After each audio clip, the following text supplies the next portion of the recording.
America, Tom Hand here with Americana Corner. Today we're discussing the American retreat across the Niagara. By late July 1814, General Jacob Brown's army had dwindled to 750 men in fighting condition, and Brown, who was recovering from wounds sustained at Lundy's Lane, withdrew the army to Fort Erie and brought in General Edmund Gaines to take command. Gaines was instructed to hold Fort Erie at all costs, and with the aid of Major Eliezer Wood, expanded and strengthened the works around Fort Erie, including an artillery battery on Snake Hill commanded by Major Nathaniel Townsend.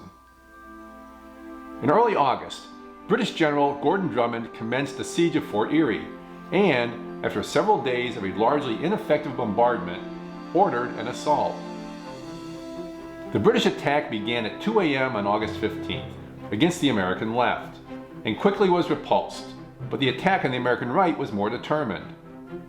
For 3 vicious hours, British and Americans vied for control of the northeast bastion before the British withdrew after suffering over 900 casualties, including 2 regimental commanders killed, while the Americans lost just 84 men.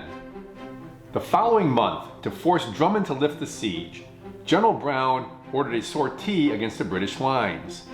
On September 17th, Generals Peter Porter and James Miller led 1,600 men against the extreme right of the British line and captured 2 artillery batteries. The fighting was desperate, and 3 of Porter's battalion commanders were killed, including Major Wood, before the Americans disengaged and returned to Fort Erie.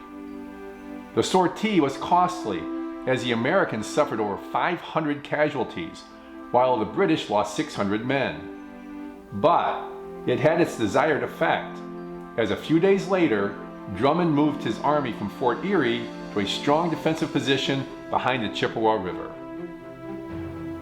But the Americans were in no condition to pursue the fight any further, and General George Izard, who assumed command from General Brown, made the painful decision to blow up Fort Erie and return to American soil, thus bringing the Niagara Campaign of 1814 to a bitter end. For the American Army, it had been a year of high hopes and valiant efforts, but also one of lost opportunities. In the summer, 3,500 men under General Brown had captured Fort Erie and swept up the west side of the Niagara.